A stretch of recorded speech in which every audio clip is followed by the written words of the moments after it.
Hello, good morning everybody. सबको नमस्कार। शिवम, रवि, गणपति, नवनीत, ताराचंद, सौरभ जी हमारे साथ जुड़ गए हैं। आई होप कि आप सभी क्लास बढ़िया से स्टार्ट हो गई। आप मुझे देख पा रहे हैं। क्या हाल चाल है सब बच्चों के? अगर माहौल एकदम बढ़िया चल रहा है तो बताओ।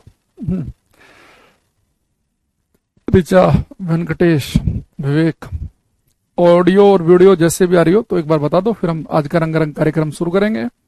कल हमने क्लास में आर्किमिडीज प्रिंसिपल, आर्किमिडीज सिद्धांत समाप्त किया था। पास्कल लॉ की मुझे आपको स्टेटमेंट लिखवानी थी। पास्कल का नियम क्या है ना। फिर पास्कल के नियम में एक शब्द आएगा प्रेशर, दाब शब्द। फिर थोड़ा सा हम प्रेशर को भी समझ लेंगे अच्छे तरीके से, है ना।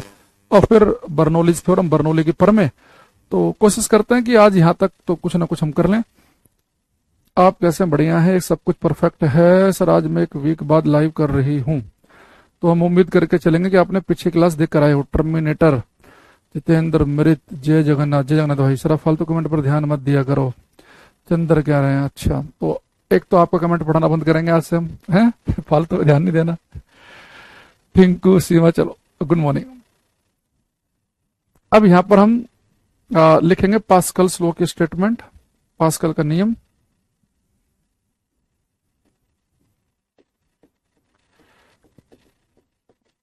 पास्कल लॉ, ये शायद मैं कल लिखवाने वाला था, पर बीच में कुछ बच्चों के कुछ डाउट वगैरह आ गए तो इसलिए बीच में रह गया था ये ना। पास्कल्स लॉ, पास्कल के नियम पे हम आएंगे। देखो पास्कल साहब ने क्या कहा, इन्होंने कहा कि भाई हमारे से जैसे ये कोई एक कंटेनर है,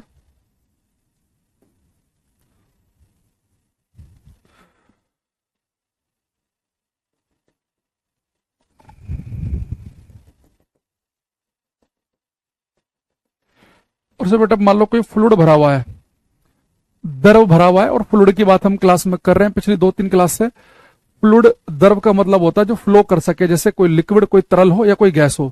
तो फ्लूइड में लिक्विड का भी आप ले सकते हैं या गैस भी ले सकते हैं। तो यानी पास्कल का जो नियम है किसी फ्लूइड पे काम करता है ना। ठीक है सर। आज सर यूट्यूब पर भी क्लास चल रही है कि नहीं? ये ऐप वाली क्लास यूट्यूब पे नहीं चलती भाई। यूट्यूब वाली क्लास अलग चलते हैं। जो क्लास एप्लीकेशन पे चल रही है वो एप्लीकेशन पे ही चलेगी। वो कई बार जब आप देखते हो ना लाइव क्लास, तो उसमें उस तरीके से कई बार शो कर देता है वो। ठीक है, चलो अब कमेंट बाजी ध्यान कम दो और यहाँ पे ध्यान दो ज्यादा, है ना।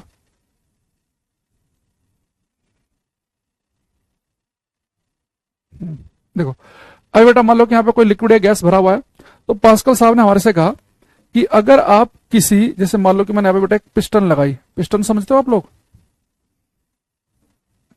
पिस्टन जो चीज मूव कर सके उसको हम कहते हैं पिस्टन। इसका हमने पहले भी जिक्र किया था थोड़ा सा, अगर आपको याद हो, अगर आपकी मेमोरी में अगर हो तो। पिस्टन मैंने आपको बताया था कि जैसे आप इंजेक्शन लेते हैं ना, तो इंजेक्शन में जो अंदर बाहर को चलता है उसे हम कहते हैं पिस्टन। अब मान लो कि बेटा यहाँ पे कोई फ्लूइड भरा हुआ है, कोई लिक्विड या कोई गैस भरी हुई है, और मैंने इस पिस्टन को ऐसा पकड़ा और हल्का सा पुश किया, हल्का सा धक्का मारा अंदर की तरफ को। तो ये पिस्टन क्या करेगी, यहाँ पे जो पानी भरा हुआ है, जो भी लिक्विड भरा हुआ है, उसे पुश करेगी, यानी इनके ऊपर कुछ प्रेशर लगाएगी। यहाँ पे प्रेशर, दाब लगाएगी। भाई दबेगा ना पानी, पूरा यहाँ तक पानी भरा हुआ था और आप पिस्टन से दबा रहे हो, पिचका रहे हो इसे, तो यहाँ पे क्या लगेगा? अरे कलर कौन सा यूज करना चाह रहा हूँ, ये ठीक। तो बेटा यहाँ पे क्या लगेगा? ये प्रेशर लगेगा। अब आपने केवल हल्का सा पुश किया इस वाले हिस्से को, तो पास्कल साहब ने हमारे से कहा कि अगर आप किसी फ्लूइड के, अगर आप किसी तरल के एक हिस्से को पुश करो, एक हिस्से पे कुछ प्रेशर लगाओ, तो प्रेशर जो है, आपने एक हिस्से को हल्का सा पुश किया, वो प्रेशर उस पूरे के पूरे फ्लूइड में, उस पूरे के पूरे द्रव में समान रूप से आगे बढ़ता जाएगा, इक्वली ट्रांसमिट होगा। इसका मतलब पता क्या है कि अगर आपने केवल यहां से पकड़ के हल्का सा पुश किया नीचे को, और मान लो कि यहां पे बेटा आपने कुछ प्रेशर लगाया, अब ये वाली जो लेयर है अगले वाली पे उतना ही प्रेशर लगाएगी। अब ये जो लेयर है अगली पे उतना ही प्रेशर लगाएगी, लगातार प्रेशर बढ़ता चला जाएगा, और फिर आगे उतना ही प्रेशर लगाएगी, और फिर ये वाली लेयर आगे उतना ही प्रेशर लगाएगी, और फिर ये आगे उतना ही प्रेशर लगाएगी। यानी जो प्रेशर होगा वो इक्वली ट्रांसमिट होगा। तो किसी भी कंटेनर में मान लो कि लिक्विड भरा हुआ हो, आप इस वाले हिस्से को हल्का सा पुश मारो, एक धक्का मारो, ये वाला ठीक उतना ही प्रेशर अगले वाले को मारेगा, ये उतना अगले, इस पूरे के पूरे फ्लूइड के हर हिस्से पे बराबर प्रेशर पहुंचेगा।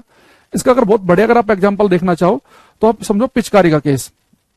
जैसे बचपन में हमने पिचकारी चलाई है ना, होली का टाइम आने भी लग रहा है वैसे तो। अब आपने एक चीज देखी होगी, जब आप पिचकारी बचपन में चलाते होंगे और आपने कभी महसूस किया हो, जैसे भाई मान लो कि ये आपने बेटा इसके अंदर यहाँ पानी भर रखा है, पिचकारी में रंगीन पानी। होली पे भाई खेलो तो रंगीन पानी से खेलो है ना, अब होली भी खेलनी है, पानी भर लिया सादा तो क्या मजा। तो कलरफुल पानी होना चाहिए, होली का मजा तभी है। अब आपने क्या किया, देखो बड़े ध्यान समझना, आपने पिचकारी का हैंडल पकड़ा और हल्का सा ऐसा पुश किया, तो देखो जैसे आपने इस वाले हिस्से को हल्का सा पुश किया यहाँ पे, इस पानी को आगे धकेला हल्का सा, तो तुरंत बेटा आपका पानी यहां से बाहर निकलने लगता है। तो आपने कभी सोचा बचपन में कि भाई हमने इतनी बड़ी पिचकारी है, मैं तो केवल पीछे से हल्का से सब पुश कर रहा हूं, मैंने तो पीछे वाले पानी को पुश किया, तो ये आगे से पानी क्यों निकल जा रहा है?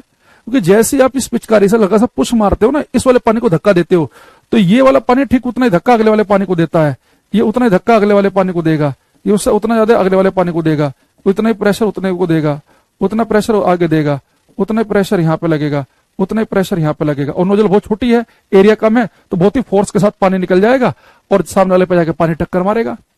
तो अगर किसी भी कंटेनर में किसी भी जगह पे अगर आप एक हिस्से को हल्का सा पुश करते हैं, तो जितना प्रेशर आप एक हिस्से पे लगाएंगे वो प्रेशर जो है इक्वली ट्रांसमिट होगा, उस फ्लूइड के बराबर हिस्से तक पहुंचेगा। अगर यानी कि इस वाले हिस्से पर, अगर इतने वाले हिस्से पर 20 पास्कल का प्रेशर लगाया है, तो चाहे यहाँ का फ्लूइड हो, यहाँ का फ्लूइड हो, यहाँ का हो, यहाँ का हो, किसी भी कोने का, हर एक तक प्रेशर 20-20 पास्कल का ही पहुंचेगा। प्रेशर को पास्कल में नापते हैं, आप सभी जानते हैं।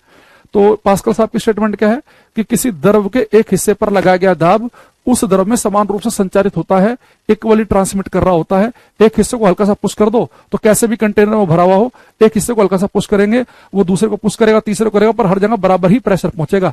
ऐसा नहीं होगा कि आपने यहाँ पे 20 पास्कल का प्रेशर लगाया और प्रेशर आगे घटते घटते 2 पास्कल के रह जाए। इक्वली ही ट्रांसमिट होता है, समान रूप से आगे बढ़ता जाता है। इसलिए जब हम यहाँ वाले को लिक्विड को पुश करते हैं और तुरंत हमें यहाँ से निकलते हुए लिक्विड दिखाई देता है, क्योंकि प्रेशर ठीक उतना ही आगे ट्रांसमिट हो रहा है। और आगे चल के हम कुछ और बातें इसमें पढ़ेंगे, ठीक है, धीरे धीरे। अभी के लिए हम यहाँ पे लिखेंगे एक चीज, यदि प्रेशर पास्कल को क्या कहता है, the pressure applied, the pressure applied at any part, the pressure applied at any part of a fluid, the pressure applied at any part of a fluid equally transmits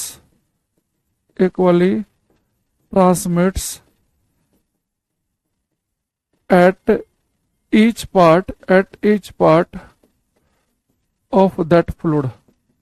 Hindi में लिखेंगे, pascal में कह रहा है, पास्कल हमारे से कह रहा है किसी द्रव के एक हिस्से पर लगाया गया दाब किसी द्रव के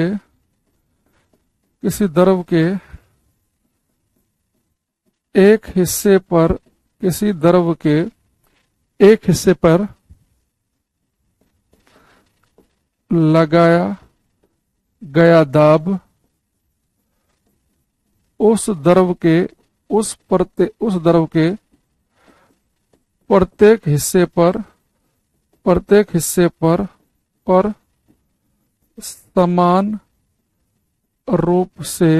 समान रूप से संचारित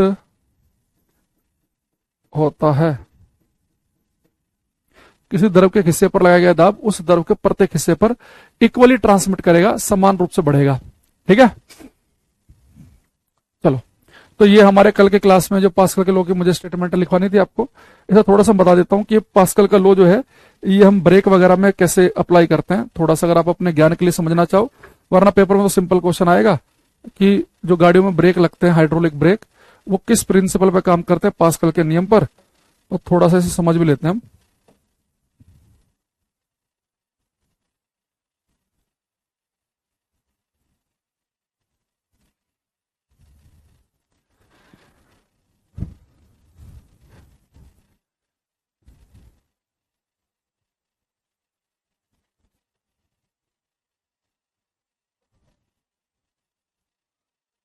देखो,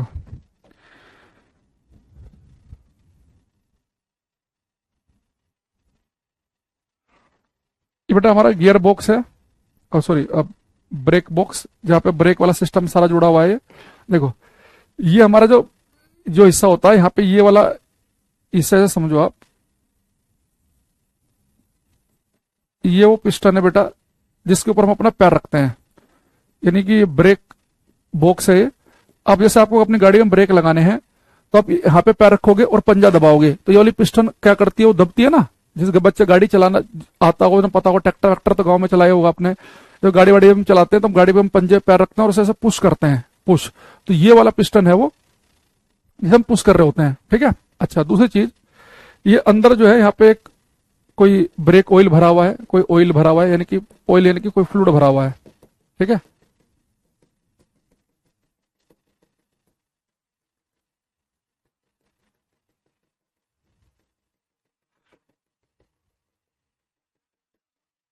अब ये वाला वो हिस्सा यहाँ पे अपने पैर से दबाओगे, और ये वाला हिस्सा है जो कि टायरों से कनेक्ट है, यानी ये वाला जो हिस्सा है ये वो ब्रेक है जो कि आपके टायरों पे जाके चिपक जाएंगे। तो ये यहाँ से आप पुश करते हो तो ये वाला जो हिस्सा होता है ये तुरंत जाके टायरों को जकड़ लेगा। अब आपको यहाँ पे समझना है कि जब आप हल्का सा भी यहाँ पे अपने पैर रखेंगे और अपने पैर से जब दबाते हैं इस हिस्से को, तो ये वाला जो हिस्सा जब जाके टायरों पे चिपकता है तो इतनी ज्यादा ताकत, इतना ज्यादा फोर्स कैसे जनरेट कर देता है कि 100 की स्पीड पे चल रही गाड़ी को भी रोक लेता है, ठीक है। अच्छा भाई, क्या करें फिर, बच्चे कहते हैं जी आप फालतू कमेंट नहीं पढ़ा करो। कि बच्चा आकाश जब से आया टीचर कुछ पढ़ा रहा है, कमेंट इसने भरे जा रहा है।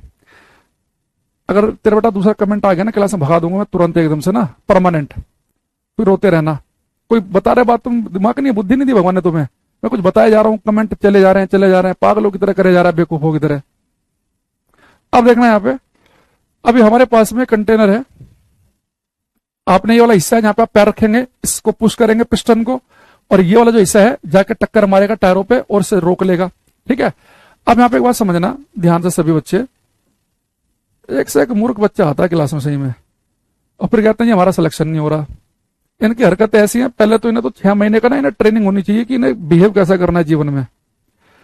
अब आपको पता बेटा, जैसे मैं इस वाले हिस्से को पैर पर रख के पुश करूंगा तो जितना भी प्रेशर मैं यहां से अप्लाई करूंगा, मान लो कि अब इस पिस्टन को हम पैर से धक्का मारेंगे तो जितना प्रेशर हम यहाँ पे लगाएंगे, अभी हमने पास्कल के नियम से पढ़ा है कि वो प्रेशर जो है इक्वली ट्रांसमिट होगा पूरे फ्लूइड में, इक्वली हर हिस्से पे उतना ही प्रेशर पहुंचेगा, हर हिस्से पे, और इस वाले हिस्से पे भी जाके उतना ही प्रेशर लगेगा। यानी जितना प्रेशर यहां से आपने दिया है फिर उतना ही प्रेशर यहां पर जाकर भी लगेगा, यानी कि P1 और P2 की वैल्यू होगी बराबर। अगर यहां से P1 प्रेशर अप्लाई किया गया और यहाँ पे P2 प्रेशर पहुंचा तो दोनों प्रेशर बराबर होंगे, क्योंकि हमें पता है कि किसी फ्लूइड के एक हिस्से पर हम जितना भी प्रेशर लगाते हैं वो प्रेशर इक्वली ट्रांसमिट करता है पूरे हिस्से में ना। एक मिनट रुको, पहले ना मैं चैट हटा ही देता हूँ, ये ना मूर्ख की तादाद कम नहीं है भारत में ना, डिग्री ऐसी बट रही है, बस कोई भी अपना एडमिशन ले लेता है, कोई भी पास हो जाता है, फिर उन्हें लगता है कि हम तो पास हो गए, हमारी नौकरी भी लगनी चाहिए। आता जाता कुछ नहीं है, 10वीं क्लास की साइंस आती नहीं समझ में बताने के बाद भी। अब यहाँ देखना, अब यहाँ पे हमने पुश किया, एक प्रेशर लगाया, वही प्रेशर इतना जाके यहाँ पे लग गया। अब जितना प्रेशर यहां से अप्लाई किया उतना यहां लगेगा, क्योंकि हमने पढ़ा कि फ्लूइड में, एक फ्लूइड की विशेषता है ये कि एक हिस्से को जितना प्रेशर देंगे इक्वली ट्रांसमिट होता जाएगा। अच्छा, अब आप सभी जानते होंगे भाई प्रेशर का एक फॉर्मूला होता है फोर्स अपॉन एरिया, नहीं तो मैं अभी से थोड़ी देर में आपको डिटेल में समझेंगे इस आज की ही क्लास में इसे। तो जो आपने यहाँ पे बेटा प्रेशर दिया, तो प्रेशर का फॉर्मूला होता है फोर्स अपॉन एरिया। तो जो प्रेशर आपने दिया उसमें मान लो कि फोर्स आपने लगाया पैर से, जब आप अपने पैर की ताकत जो लगाई, फोर्स जो लगाया, दाब जो लगाया वो F1 है, और कितने एरिया पे लगाया, A1 पे, यहाँ पे F1 अपॉन A1 हो गया। यहाँ पे जो बेटा फोर्स लगेगा जाके टायरों पर, वो फोर्स को मैं लिख रहा हूं F2, और कितने एरिया पे लगाए, A2 पे, ठीक। अब यहाँ पे बड़े ध्यान से बात को समझना कि मान लो कि जिस समय आपने अपना पैर यहाँ पे रखा था और आपने अपने पैर से पूरे खींच के अपने से ब्रेक को दबाया था, उस समय मान लो कि आपने बेटा 100 न्यूटन का फोर्स लगाया, 100 न्यूटन का फोर्स, ठीक। और यहाँ का जो एरिया था वो मैंने मान लिया कि भाई यहाँ का जो एरिया वो 5 सेंटीमीटर स्क्वायर है, ठीक। अब ये वाला जो हिस्सा जाके जो टायरों पे जाकर टक्कर मारेगा, जो टायरों को जकड़ लेगा, तो कितने फोर्स से जकड़ेगा वो फोर्स मुझे निकालना है। और यहाँ का जो एरिया वो थोड़ा ज्यादा है, तो मैंने मान लिया, चलो यहाँ का जो एरिया वो मैंने ऐसा मान लिया कि वो 100 सेंटीमीटर स्क्वायर है। ऐसा एग्जाम्पल ले रहा हूं मैं, कोई एग्जैक्ट वैल्यू नहीं है ये। अब मुझे आप एक चीज बताओ, जब आपने अपने पैर यहाँ पे रखा और अपने पैर की जो आपने ताकत दी, जितनी ताकत से आपने इसे दबाया, तो आपने 100 न्यूटन से दबाया इसे मान लिया, और यहाँ का एरिया कम है, जहां पे आप पैर से दबाओगे ना वहां का हम एरिया कम रखेंगे, 5 सेंटीमीटर स्क्वायर है। लेकिन जो इसे टायरों पे जाके जकड़ेगा तो वो कितना फोर्स से जकड़ेगा वो हमें निकालना है, और यहाँ का एरिया ज्यादा है, वो मैंने मान लिया कि मान लो चलो 100 मान लिया, ठीक। अब यहाँ देखना, अगर मैं इसे सोल्व करूं तो कितना हो गया, 5 दूनी 10, 0, 20 हो गया। 20 की मल्टीप्लाई करेंगे सेंटीमीटर स्क्वायर कट गया। तो अगर मैं ऐसे F2 की वैल्यू निकाल लूं तो F2 कितना आएगा, 20 और 100, तो 20 और 2, कितना आ गया, 2000 न्यूटन। यानी एक चीज देखो आप, जब आपने अपना पैर यहाँ पे रखा था और अपने पैर से आपने इसे दबाया था तो आपने तो केवल 100 न्यूटन की ही ताकत लगाई थी, लेकिन आपने यहाँ पे लगाई 100 न्यूटन की ताकत। लेकिन जब ये यहाँ पे जाके पकड़ रहा है टायरों को तो 100 न्यूटन से नहीं पकड़ रहा, 2000 न्यूटन से पकड़ रहा है। आपने फोर्स को कितने गुना ज्यादा बढ़ा दिया है पास्कल के नियम की हेल्प लेकर, क्योंकि पास्कल के नियम के अकॉर्डिंग हमें पता है कि एक हिस्से पर जितना भी दाब लगेगा वो इक्वली ट्रांसमिट करेगा। तो जितना भी दाब आपने ऐसे लगाया उतना ही दाब यहां पहुंच जाएगा। तो प्रेशर दोनों जगह होना चाहिए सेम। प्रेशर होता है फोर्स अपॉन एरिया, तो यहाँ पे F1 अपॉन A1 और ये P2 जो प्रेशर है F2 अपॉन A2। तो जो फोर्स मैंने पैर से लगाया वो 100 न्यूटन का था, कितने एरिया पे, 5 सेंटीमीटर स्क्वायर पे। वो फोर्स कितना यहाँ पे जाके बन जाएगा वो मुझे निकालना है, और यहाँ का एरिया ज्यादा है वो मैंने 100 सेंटीमीटर स्क्वायर ले लिया। तो मैंने इसे सोल्व किया तो 2000 न्यूटन आया। यानी कि मैं फोर्स लगा कितना रहा हूं पैर से, 100 न्यूटन का, और वहां पे जाकर टायरों पर लग कितना रहा है, 2000 न्यूटन का। तो आज का जब भी आप अपनी गाड़ी में ब्रेक लगाएं, आप ब्रेक के ऊपर अपना पैर रखें, जब आप उसे पुश कर रहे हो तो ये मत सोचना कि जितनी ताकत से आपने इसे यहाँ पे दबाया है ठीक उतनी ही ताकत से ब्रेक वाला सिस्टम जाके टायरों को जकड़ेगा। जितनी ताकत आपने यहां से लगाई उससे कई सौ गुना ज्यादा ताकत जाके उसे पकड़ती है, तो इसलिए हमारी गाड़ी वहां रुक जाती है ना। तो और भी बहुत सारी चीज होती है, ब्रेक लगता है तो वो कनेक्शन भी ब्रेक हो जाता है इंजन से, जो इंजन लगातार सप्लाई दे रहा है वो भी ब्रेक हो जाएगा। बहुत सारी चीजें होती हैं, पर उनमें से एक चीज ये भी है। तो पेपर में नॉर्मली आपसे ही पूछता है, जो हमने कल की क्लास में लिखा था कि गाड़ियों में लगने वाले हाइड्रोलिक ब्रेक या हाइड्रोलिक लिफ्ट जो भारी भारी चीजों को उठाने के काम आती हैं, यहाँ पे भी हाइड्रोलिक शब्द आपको पेपर में लिखा दिख जाए, वो सब किसके ऊपर काम करते हैं, पास्कल के लॉ के ऊपर काम करते हैं। तो या तो पेपर में हाइड्रोलिक ब्रेक का क्वेश्चन आता है या इसकी स्टेटमेंट आ जाती है कि ये स्टेटमेंट जो है कि किसी फ्लूइड के एक हिस्से पर जब प्रेशर लगाएंगे वो प्रेशर इक्वली ट्रांसमिट करेगा हर हिस्से पर। ये स्टेटमेंट किसकी है, तो मैंने कहा कि ये स्टेटमेंट किसके, पास्कल साहब की, जो आप इसे इंजेक्शन के अंदर भी देखते हैं, पिचकारी के अंदर भी देखते हैं, और बाकी बड़े लेवल पे जब हम एप्लीकेशन करते हैं तो आप यहां पर भी देखते हैं। ठीक है, तो ये कुछ बातें मैंने आपको बताई छोटी छोटी सी, इसे हल्का फुल्का सा याद रखेंगे। अब बढ़ेंगे हम आगे। ठीक है, अब यहां पर हम आगे बढ़ते हैं। इसमें अब लिखेंगे, यहाँ पे हम एक शब्द लिखेंगे, प्रेशर को ही पढ़ते हैं हम अच्छे से, प्रेशर दाब।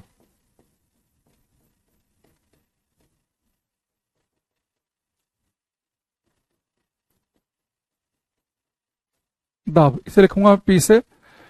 इसके बहुत बड़े बड़े क्वेश्चन करने वाले हम क्लास में, इसे बड़े ध्यान समझना। देखो,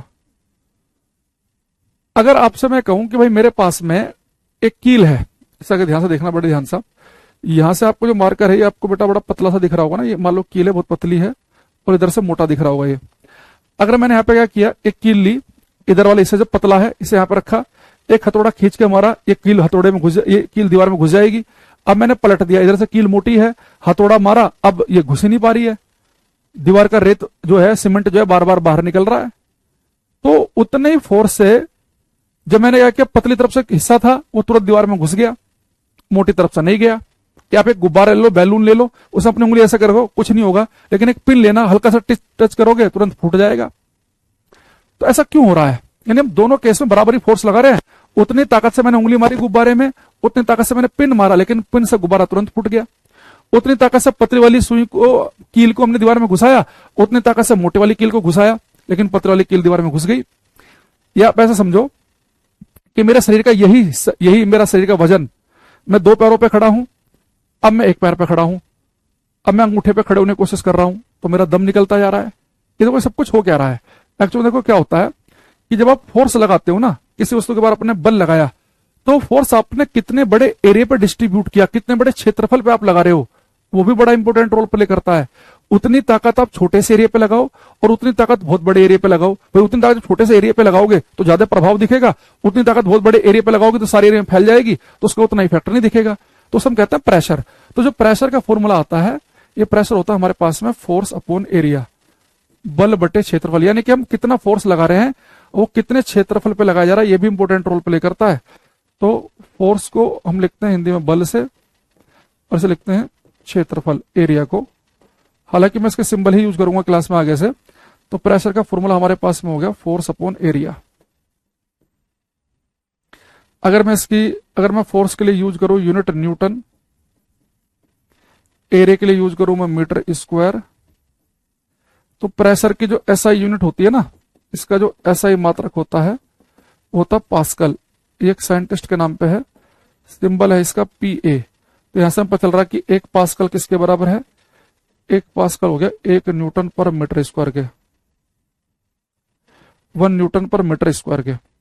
अब ये हमारे पास जो प्रेशर का फॉर्मूला है फोर्स अपॉन एरिया, यानी कि हमें ये देखना है कि जो मैंने फोर्स लगाया वो फोर्स लगाया कितना, 100 न्यूटन, 200 न्यूटन, 500 न्यूटन, तो अलग चीज है, पर वो कितने एरिया पे लगाया गया उस हिसाब से भी उसके अलग अलग जगह प्रभाव दिखाई देंगे, अलग अलग जगह प्रभाव दिखेंगे उसके। ठीक है, अब यहां पे एक चीज देखना बड़े ध्यान से बात को, कि अगर मैं यहां पे से 2 हिस्सों में डिवाइड कर लूं, अब आपको डेली लाइफ के बहुत सारे केस देखने को मिलेंगे और धीरे धीरे आप इन्हें समझोगे ना, टाइम लगेगा थोड़ा सा, पर लेकिन हम क्वेश्चन कर रहे होंगे पीडीएफ से तो आप जल्दी समझ जाओगे। तो प्रेशर क्या होता है, फोर्स अपॉन एरिया। प्रेशर क्या होता है, फोर्स अपॉन एरिया, 2 जगह लिख रहा हूं मैं। अब एक चीज देखो, हम बराबर फोर्स लगा रहे हैं, सेम फोर्स लगा रहे हैं, इक्वल, यानी पतली कीली उतने तेजी से इधर हथौड़ा मारा, फिर मोटी कीली उतने तेजी से हथौड़ा मारा, यानी कि फोर्स की वैल्यू अगर मैं सेम रखूं तो मुझे क्या दिख रहा है, अगर मैं फोर्स की वैल्यू सेम रखूंगा तो वही फोर्स जब मैं कम एरिया पे लगाऊंगा, जब एरिया कम होगा तो प्रेशर दाब क्या पड़ेगा, ज्यादा। तो इसलिए आप कभी देखना घर में, जैसे आपको अपने घर में कोई सब्जी काटनी है, आलू टमाटर प्याज कुछ भी काटना है, तो हमारे घर में मान लो 3 4 5 नाइफ हैं, 3 4 चाकू हैं, तो कोई एक चाकू हमारा फेवरेट होता है कि जैसे उसे हम आलू के ऊपर रखते हैं, टक टक टक आलू कट जाएगा, प्याज कट जाएगी, टमाटर कट जाएगा। क्यों? क्योंकि वो चाकू जो होता है बहुत ही शार्प होता है, बहुत ही धारदार होता है। अब एक चीज देखना, जब आप चाकू की धार कैसे बनती है, भाई चाकू को आप रगड़ोगे, ऐसे रगड़ रहे हैं पत्थर पे या मशीन से रगड़ रहे हैं, तो अब जब चाकू को आप या किसी तलवार को जब उसकी धार बनाते हैं ना, तो आप उसे घिस घिस के बहुत ही पतला कर लेते हैं, यानी वो हिस्सा चाकू का जो सब्जी के ऊपर टच करेगा वो बहुत ही कम होगा, तो धार बहुत ही पतली है। अब अगर उसका एरिया बहुत ही कम होगा तो बहुत ही ज्यादा प्रेशर दाब डालेगा और वो क्या करेगा, चाकू जो है वो आलू के अंदर घुस जाएगा। तो अगर आपको कोई भी चीज अगर इजिली काटनी है तो आप चाहेंगे कि मैं बहुत ही शार्प चाकू लूं। ऐसे ही जैसे जब पहले एक समुराई तलवारें आती थी, तो वो जो जापान वापान वाले लोग बनाते थे समुराई तलवारों को, वो क्या करते थे, वो ऐसा मेटल लेते थे कि जब वो तलवार को जब बाद में घिसने लगते थे तो उसे घिस घिस के बहुत ही पतला कर लेते थे उसकी धार। मेरे सर का जितना मोटा बाल है ना, इतनी पतली धार होती थी उन तलवारों की, समुराई तलवार की। अगर उसका एरिया कम होगा बहुत ही, तो प्रेशर क्या पड़ेगा, बहुत ही ज्यादा, यानी कि वो तलवार को ऐसे करेंगे तो एक बंदे के शरीर के 2 हिस्से हो जाएंगे। अगर वो तलवार जो है अगर बहुत ही ज्यादा धारदार ना हो, वो कैसी हो, कुंद हो उसकी धार, यानी कि मोटी धार हो, धार मतलब कि बहुत ही मोटी है, आपने उसे घिस नहीं रखा, तो ऐसी तलवार को मारोगे तो किसी के यहां लगेगी, बस यहीं पे अटक जाएगी, काट ही नहीं पाएगी 2 हिस्सों में। जैसे चाकू जो ठूटा चाकू होता है ना, कुंद चाकू होता है, जो ब्लंट नाइफ होता है, वो आलू में प्याज में फंस जाता है, वो काट ही नहीं पाता उसे ढंग से। यानी अगर आप चाह रहे हैं कि कोई चीज इजिली काट दे, इजिली किसी चीज को काट दे, तो वो बहुत ही ज्यादा शार्प होनी चाहिए, बहुत ज्यादा धारदार होनी चाहिए, उसका एरिया बहुत ही कम होना चाहिए। ऐसे ही जैसे मान लो कि आपको कोई कील दीवार में गाड़नी है, तो अगर वो बहुत ही, अगर जो कील बेटा पतली सी होगी, तो जो पतली कील होगी उसकी टिप होगी बहुत ही पतली, यानी कि एरिया बहुत ही कम होगा। अगर एरिया कम होगा तो प्रेशर क्या डालेगी, ज्यादा, तो कील दीवार में आराम से घुस जाएगी। जैसे आपने उंगली मारी गुब्बारे में, अभी मैंने बताया फूटेगी नहीं, लेकिन जब पिन लोगे तो पिन की टिप का एरिया कितना कम होगा, बहुत ही पतली सी टिप होती है पिन की, तो उसका एरिया कम होगा तो प्रेशर क्या डालेगा, ज्यादा। यानी अगर कोई चीज आपको इजिली काटनी है, सनी देओल का डायलॉग याद करेंगे, काटना, काट दूंगा, चीर दूंगा, गाड़ दूंगा, है ना, ये है ना। अगर कोई चीज आपको इजिली दीवार में गाड़नी है, कोई चीज आपको इजिली क्या करनी है, काट देनी है, गाड़ देनी है, चीर देनी है ना, काट दूंगा, गाड़ दूंगा, चीर दूंगा, फाड़ दूंगा, जो भी कुछ है, इन सबके लिए आप ध्यान रखेंगे कि इन चीजों का जो एरिया वो बहुत ही कम होना चाहिए। अगर एरिया कम होगा तो प्रेशर क्या पड़ेगा, बहुत ही ज्यादा। तो जितना ज्यादा प्रेशर पड़ेगा उतना ही ज्यादा आपको उसका इफेक्ट दिखेगा, इजिली चीजें अंदर घुस जाएंगी। ठीक है। अच्छा, दूसरी चीज है, अगर एक बात आप यहां पे और ध्यान से समझें, हमेशा इसी चीज के फायदे नहीं है कि एरिया कम हो तो प्रेशर ज्यादा पड़े, ये तो काटने चीरने के लिए ठीक है। अब भाई आप खुद सोचो, जैसे मान लो कि मैंने एक बैग लिया, यहां पे कोई बैग है नहीं मेरे पास, मान लो कि आप मार्केट में एक बैग खरीदने गए, और आपने बैग जब भी खरीदो ना आज के बाद मार्केट में, वो बैग का कलर कैसा है, उसका रंग कैसा है, वो कैसे मेटेरियल का बना है, वो बाद में देखना है। पहले आपको उसकी बेल्ट देखनी है, जो आपने तनी है ना, तनी जब यहाँ पे टांगोगे, अगर उस बेल्ट की तनी बहुत ही चौड़ी चौड़ी होंगी तो ऐसा बैग खरीदना है। और खासतौर से अगर आप ज्यादा वजन वाले बैग लेना चाह रहे हैं, टूरिस्ट बैग खरीदना चाह रहे हैं, अब सोचो उतने आपने मान लो कि 25 किलो वजन भर लिया बैग में, है ना, और लेकिन उस बैग की जो तली है, उसकी जो बेल्ट है वो बहुत ही पतली सी है, और उस बेल्ट का एरिया बहुत ही कम होगा, तो प्रेशर बहुत ज्यादा पड़ेगा, वो जो तनी है ना वो आपके कंधों में घुस जाएगी, धंसने लगेगी, और आप ऐसे चलोगे बहुत हालत खराब हो जाएगी। लेकिन जो बेल्ट की तनी अगर बहुत ही चौड़ी चौड़ी हो, बड़ी बड़ी हो, अगर एरिया ज्यादा होगा, तो फिर प्रेशर क्या पड़ेगा, कम, आप इजीली कैरी कर पाओगे। यानी ऐसा जरूरी नहीं है कि हमेशा एरिया कम ही होना चाहिए, एरिया अगर ज्यादा हो तो प्रेशर कम पड़ता, इसके भी अपने फायदे हैं। जैसे जब मैं अपने शरीर का वजन 2 पैरों पर डालता हूं, अपने 2 पैरों पे, तो क्या होगा कि ज्यादा एरिया है तो प्रेशर क्या पड़ेगा, कम, तो मेरे पैरों में कम दर्द हो रहा है। जब मैं एक ही पैर पे खड़ा होता हूं, यही शरीर का वजन, यही फोर्स एक पैर पे डल रहा है, एरिया कम हो गया तो प्रेशर ज्यादा पड़ेगा इस पैर पे, ये दर्द करने लगेगा। अगर मैं अंगूठे पे खड़े होने की कोशिश करूं तो एरिया और कम हो गया, यानी कि फोर्स तो वही है, शरीर का वजन तो वही है, फोर्स वही, अगर मैं लगातार एरिया कम करता रहूंगा तो प्रेशर बढ़ता रहेगा तो हालत खराब हो जाएगी। इसलिए मैं क्या चाहता हूं कि मेरे शरीर का जो फोर्स है, मेरे शरीर का जो वजन है, वो ज्यादा से ज्यादा एरिया पर डिस्ट्रीब्यूट हो। और आप लेट जाओ तो और भी मजा आ जाएगा। भैया आप लेट जाओगे तो आपका जो शरीर है का जो वजन है वो बहुत बड़े एरिया में फैल गया। तो इसलिए अब हमें आराम करना होता है, कंफर्टेबल फील करना होता है। हमें कोई कहे कि भाई लगातार 10 घंटे खड़े रहो या 10 घंटे लेटे रहो, तो हमारे लेटना क्यों ज्यादा आरामदायक है, क्योंकि हमारे शरीर का यही वजन अब बहुत बड़े एरिया के ऊपर फैल जाएगा तो कम से कम प्रेशर पड़ेगा। एरिया ज्यादा तो प्रेशर कम, आराम से आप पड़े रहोगे। लेकिन खड़े होने में दिक्कत है, और एक टांगे पर खड़े होने में तो सजा के तौर पे है, और अंगूठे में खड़ा होना तो दम निकल जाना ही है। ठीक है। अच्छा, दूसरी चीज, ऐसे ही अगर मैं आपसे बोलूं कि भाई जैसे कई बार आपने एक चीज देखी होगी, आपने सुना होगा जो कैमल होता है ना, उसे रेगिस्तान का जहाज कहते हैं। क्यों कहते हैं? अगर आप कभी ऊंट के पैर देखना, ऊंट के बेटा जो पैर होते हैं काफी बड़े बड़े होते हैं और गद्दी नुमा होते हैं, बड़े बड़े से होते हैं ऊंट के पैर। अब देखो, ऊंट का भगवान ने जितना वजन दिया उतना ही वजन है, लेकिन अगर ऊंट के जो पैर भगवान ने दिए बहुत ही बड़े बड़े, बहुत ही चौड़े पैर होते हैं ऊंट के, और थोड़े फोम टाइप से के होते हैं, गद्दी नुमा ऐसे।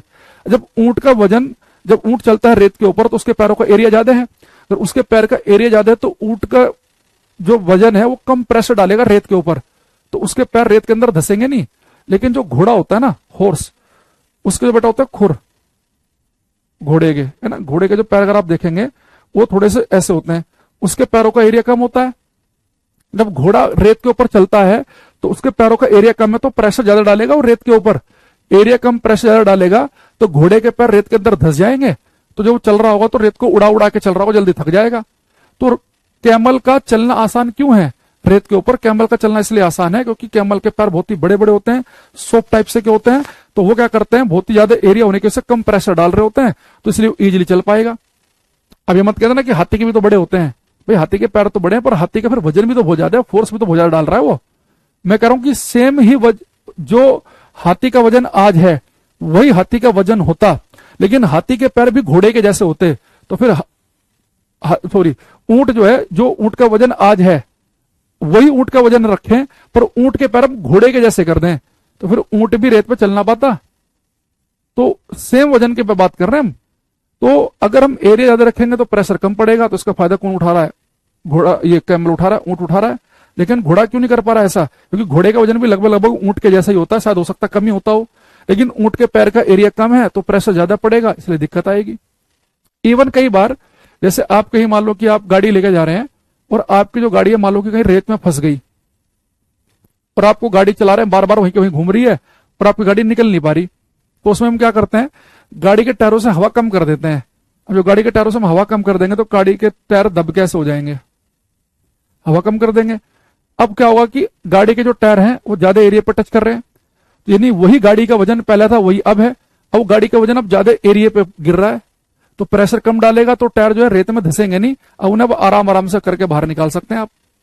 तो एरिया ज्यादा है और प्रेशर कम पड़े, इसके अपने अलग फायदे हैं कि एरिया ज्यादा तो प्रेशर कम पड़ रहा है तो ऊंट के पैर रेत में धस नहीं रहे हैं, एरिया ज्यादा प्रेशर कम पड़ रहा तो टायर जो है वो रेत के अंदर धस नहीं रहे हैं, एरिया ज्यादा तो प्रेशर कम, तो कंधे पे जो आपने बैग टांग रखा वो तनी आपके कंधों में धसेगी नहीं, आप इजीली कैरी कर सकते हैं, है ना। ऐसे ही अगर मैं आपसे बोलूं कि काटना, चीरने, फाड़ने के लिए एरिया कम होना चाहिए, प्रेशर होना चाहिए ज्यादा, तो ये सब प्रेशर जो है वो एरिया के इनवर्सली प्रोपोर्शनल है, विद क्रमानुपाती है। जब एरिया कम होगा तो प्रेशर वो ज्यादा डालता है, उतना ही फोर्स, और जब एरिया ज्यादा तो प्रेशर डालता है कम। अब ये बात आपको कितनी बढ़िया समझ में आई, इसके लिए हम क्लास से क्वेश्चन उठाते हैं और इसका आपको आंसर देना है, पूरा ध्यान से पढ़ के क्वेश्चन।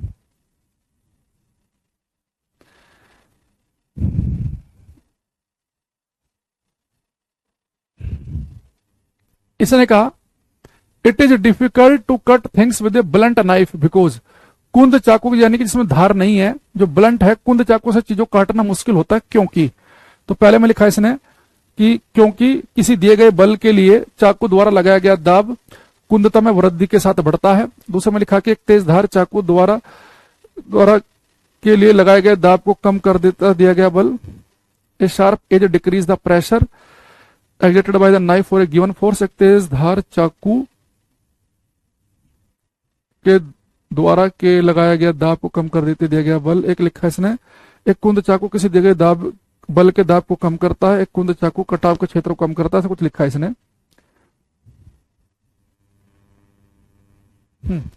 कुछ आंसर हमारे पास में इंग्लिश में थोड़ा अच्छी लैंग्वेज लिखी हुई है, देखो। अब यहां देखना, इसने कहा कि जो कुंद चाकू है it is difficult to cut things with blunt knife. जो ब्लंट नाइफ है, जो कुंद चाकू है, इसे चीजों को काटना मुश्किल क्यों है? आप एक चीज समझना, जो कुंद चाकू होगा उसकी भाई धार बहुत ही मोटी होगी। कुंद चाकू का मतलब है कि जो धार नहीं है, इसकी धार बहुत ही मोटी है। अगर इसकी धार बहुत ही मोटी है तो प्रेशर क्या होता है? Force upon area. तो यानी कि जो कुंद चाकू होता है इसका जो एरिया है वो ज्यादा है, तो प्रेशर क्या डालेगा? कम डालेगा। तो उसने लिखा है पहले ऑप्शन में कि the pressure exerted bye knife for a given force increases with increase in bluntness. भैया ब्लंटनेस, कुंदता बढ़ने से प्रेशर बढ़ता थोड़ी ना है। जितना ब्लंटनेस बढ़ेगी, जितनी कुंदता बढ़ेगी, जितना चाकू कुंद ज्यादा होगा, उसका एरिया ज्यादा होगा, तो प्रेशर कम डालेगा। तो कुंदता बढ़ने से प्रेशर बढ़ता नहीं है, कुंदता बढ़ने से, ब्लंटनेस बढ़ने से तो प्रेशर घटता है। भाई धार शार्पनेस बढ़ने से प्रेशर बढ़ेगा ना। जितना ज्यादा शार्प चाकू होगा, जितनी शार्प तलवार होगी, उतना प्रेशर ज्यादा पड़ेगा। तो ये तो गलत हो गया। बी में लिखा है a sharp edge decreases the pressure. नहीं, जो शार्प एज है, जो धार चाकू है, वो दाब को कम नहीं करता, तो दाब को बढ़ाता है। तो ये भी गलत हो गया। A blunt knife decreases the pressure, ये बिल्कुल सही है कि एक कुंद चाकू किसी दिए गए बल के दाब को कम करता है, दबाव को कम करता है, बिल्कुल सही बात है। भाई अब खुद सोचो, अगर मैं आपके लिए थोड़ा सा आसान करने के लिए काम कर देता हूं, यहाँ पे लिख देता हूं शुरू में ना, यहाँ पे आप ज्यादा बड़े समझ जाओगे कि ब्लंटनेस बढ़ने से, ब्लंटनेस यानी कि कुंदता के बढ़ने से प्रेशर घटता है। जितना ज्यादा कुंद चाकू होगा वो उतना ही कम दाब डालेगा। अब आप जल्दी समझ जाओगे। लेकिन शार्पनेस बढ़ने से, ज्यादा धारदार अगर होगा तो कुंद, शार्पनेस बढ़ने से प्रेशर बढ़ता है, दाब बढ़ेगा। यानी अगर पेपर में कह दे कि एक ब्लंट नाइफ है, उसकी अगर ब्लंटनेस बढ़े, उसकी कुंदता बढ़े और ज्यादा ब्लंट हो जाए तो कम प्रेशर डालेगा, अंदर घुस ही नहीं पाएगा चाकू। शार्पनेस बढ़ने से जितना ज्यादा शार्प होगा, जितना ज्यादा धारदार होगा, जितना ज्यादा शार्पनेस बढ़ेगी उतने प्रेशर ज्यादा डालेगा, इजीली घुस जाएगा। आ रही है बात समझ में? तो 17 का सी, रतन, शेखर, टिंकू, नवनीत, राजेश, रानू। इससे पहले है कोमल का सही है। एक बच्चे का राकेश का गलत है पूरी क्लास में। रानू ने भी पहले गलत कर रखा था, कमलेश ने गलत किया हुआ था, मृत ने गलत किया हुआ था, वेंकटेश का सही है, सुस्मिता का सही है, रवि, सानी का गलत था, मनीषा का गलत था। ये बहुत बच्चे गलत दे रहे हैं। बच्चे कह रहे सर आज ही ज्वाइन किया हूँ, बैच खरीद के बहुत खुशी मिल रही है। बेटा शुरू से पहले क्लासेस देखना है ना, चलती क्लास में आओगे तो बहुत अनकंफर्टेबल फील करोगे।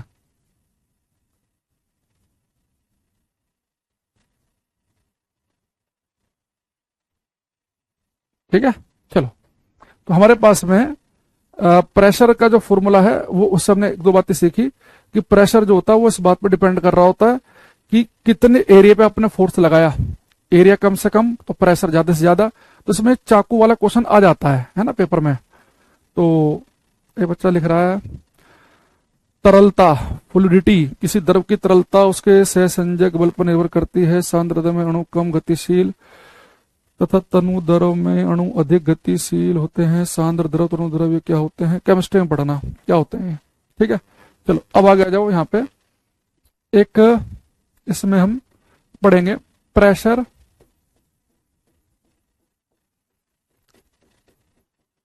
Applied by fluid. अब हम देखेंगे उस प्रेशर की बात करेंगे जो कोई फ्लूइड, कोई द्रव लगाएगा। पानी के द्वारा जो प्रेशर लगता है वो किस किस बात पर डिपेंड करेगा? किसी तेल के द्वारा, तो द्रव के द्वारा लगाया गया दाब। अब बेटा देखो हम किस प्रेशर की बात करेंगे? उस प्रेशर की जो कोई फ्लूइड लगा रहा होगा। इसे ध्यान समझना, इससे बहुत सारे क्वेश्चन हैं हमारे पास में, तो वो हमें अच्छे से करने हैं। कि बेटा मान लो कि मेरे पास में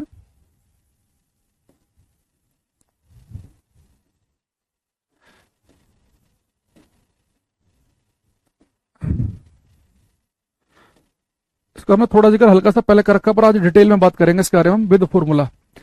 अगर मैं आपसे कहूं कि एक पॉइंट मेरे पास में है ए और एक मेरे पास में पॉइंट है बी, तो किस पॉइंट के ऊपर प्रेशर ज्यादा होगा?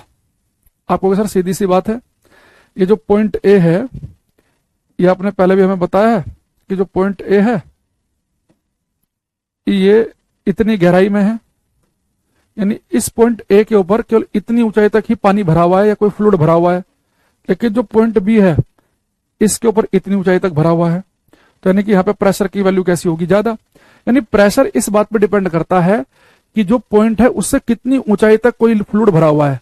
तो प्रेशर का मैं जब फॉर्मूला लिखने बैठूंगा यहाँ पे, तो प्रेशर को लिखता हूं पी से। तो प्रेशर एक तो बेटा इस बात पे डिपेंड करता है कि फ्लूइड की हाइट क्या है। दूसरा, अब एक बात समझो, मैंने इतनी गहराई में मैं पहुंच गया पानी के अंदर और इतनी गहराई में पहुंच गया मैं मरकरी के अंदर, क्या दोनों बराबर प्रेशर लगाएंगे? नहीं। प्रेशर इस बात पे भी डिपेंड करेगा कि आप किस लिक्विड के अंदर घुसे हैं, आप पानी में गए कि मरकरी में गए कि तेल में गए हैं। तो जिसकी डेंसिटी, जिसका घनत्व ज्यादा होगा, जिसका भारीपन ज्यादा होगा, वो ज्यादा दाब लगाएगा, जो आपको पिचका देगा वो। तो प्रेशर इस बात पे भी डिपेंड करता है कि फ्लूइड की डेंसिटी क्या है और एक ग्रेविटी की वैल्यू, तीन चीजों पे। तो प्रेशर जो कोई फ्लूइड लगाता है, एच का मतलब क्या है यहाँ पे? हाइट ऑफ फ्लूइड, कि इस पॉइंट से कितना ऊपर तक फ्लूइड भरा हुआ है। द्रव की ऊंचाई, या तो आप ये कह दो कि भाई द्रव की ऊंचाई कितनी है, ये पॉइंट जो है इससे ऊपर कितनी ऊंचाई तक फ्लूइड भरा हुआ है। ये बोल दो कि ये पॉइंट कितनी गहराई में है। भाई जो ज्यादा, ये पॉइंट ए कम गहराई में, बी ज्यादा गहराई में, जो ज्यादा गहराई में होगा उसमें ज्यादा ऊंचाई तक द्रव भरा हुआ है ना। तो एक तो द्रव की ऊंचाई पर डिपेंड करता है, एक density of fluid, density of fluid, द्रव का घनत्व, और जी क्या है यहाँ पे? इसका पूरा नाम होता है एक्सेलरेशन ड्यू टू ग्रेविटी, गुरुत्वीय त्वरण। इसके लिए होती है 9.8। इसका कुछ ऐसा खास इसमें यूज है नहीं। अब अगर आप इस फॉर्मूले को आप समझ गए हैं, तो मैं ऐसे आपसे 2-3 क्वेश्चन पूछूंगा वन बाय वन। सबसे पहले आप मुझे बताएंगे कि मेरे पास में बेटा यहाँ पे 2 पॉइंट ले रहा हूं मैं आपके सामने। एक पॉइंट ले रहा हूं मैं ये एक्स, और एक ये पॉइंट ले रहा हूं मैं वाई। ये दोनों पॉइंट जो है वाटर के अंदर है, पानी भरा हुआ है ये। तो आपको बताना है कि पॉइंट एक्स और पॉइंट वाई में से किस पॉइंट पर ज्यादा प्रेशर होगा, एक्स पे कि वाई पे। हाँ, डी की जगह पे आप रो भी लिख सकते हैं, है ना, डेंसिटी के लिए रो एच जी भी लिख सकते हैं। मैं डी सिंपल वर्ड यूज कर रहा हूं, अगर आप चाहो तो डेंसिटी के लिए रो का भी यूज कर सकते हैं। तो मुझे एक चीज बताना है यहाँ पे, अगर आपसे पूछा जाए कि पॉइंट एक्स और पॉइंट वाई में से किस पे ज्यादा प्रेशर है, विक्की सुमित वगैरह ने गलत लिख दिया, स्नेहा का ठीक है भैया। देखो, ये पॉइंट एक्स और वाई बेटा दोनों सेम ही तो गहराई में है, जितनी गहराई में एक्स है उतनी में वाई है। तो किसी फ्लूइड के अंदर हॉरिजॉन्टल लाइन पर, इस क्षैतिज लाइन पर, एक ही लाइन में हर पॉइंट पर प्रेशर सेम होता है। प्रेशर इस बात पर डिपेंड करेगा कि भैया कितनी गहराई में आप बढ़ते जा रहे हो। एक पॉइंट ये लिया, एक ये लिया, तो इस वाले पॉइंट से कम ऊंचाई तक पानी भरा हुआ है, तो केवल इतनी ऊंचाई का पानी ही दाब डालेगा।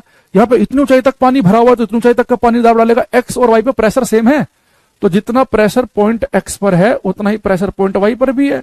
दोनों भाई सेम ही तो लाइन में है, ये तो प्रेशर सेम होगा दोनों में। अच्छा, दूसरी चीज, बी पर प्रेशर कैसा है? ज्यादा है, क्योंकि ज्यादा गहराई में है ए के मुकाबले। ये गलत कर दिया आपने, तो मैंने क्वेश्चन पूछने शुरू भी नहीं किए। अरे जैसे मान लो आपके घर में एक ये बीकर है,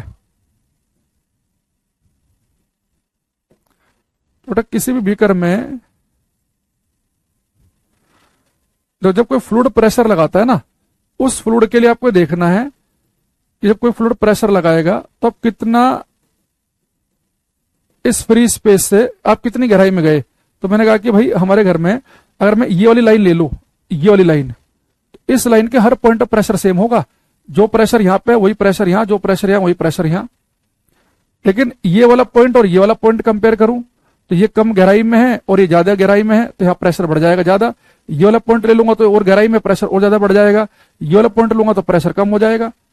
है ना। इतना तो भाई आपको ध्यान रखना है। चलो अब शुरू करते हैं रंगारंग कार्यक्रम। अब आपको आंसर देना है जो मैं क्वेश्चन पूछने वाला हूं, सबका ध्यान से। उसके लिए चलो मैं आपकी क्लास में,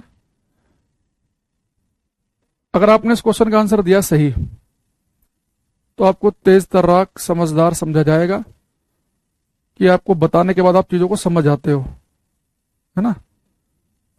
पहले से नहीं आ रही कोई बात नहीं है, लेकिन कम से कम बताने के बाद तो आनी चाहिए। तो बेटा मैं यहाँ पे 3 बर्तन ले रहा हूं, इन तीनों बर्तनों का जो बेस एरिया है वो सेम है, तीनों का बेस एरिया है सेम।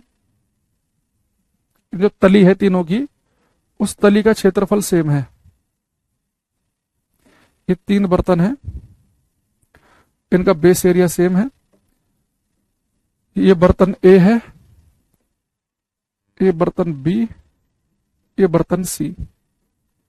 बेस एरिया तीनों का सेम है, इसका बेस एरिया भी ए है, तली का क्षेत्रफल ए, इसकी तली का क्षेत्रफल भी ए और इसका भी ए।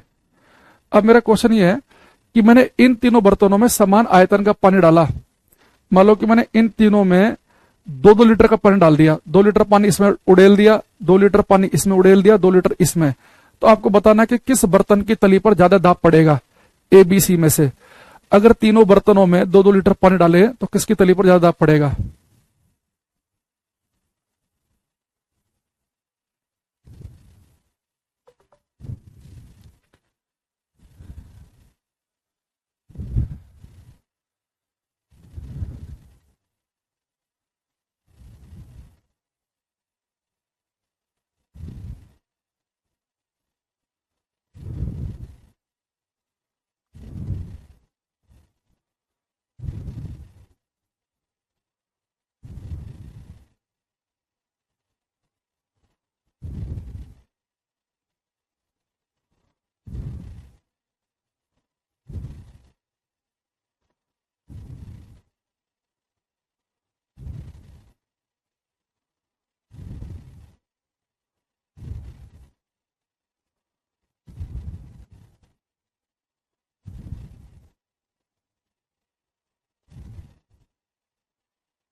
हम्म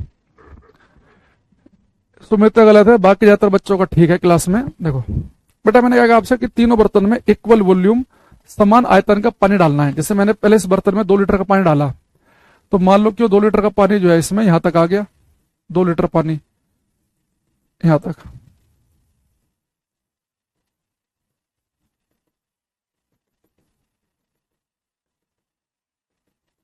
ठीक। अब बेटा वही 2 लीटर पानी जब आप इस बर्तन में डालोगे तो खुला हुआ है, इसमें केवल इतनी ऊंचाई तक आएगा वो 2 लीटर पानी, इसमें केवल इतनी ऊंचाई तक आएगा। और इसमें जब डालेंगे ऊपर को दबा हुआ, इसमें ज्यादा ऊंचाई तक आएगा वो 2 ही लीटर पानी।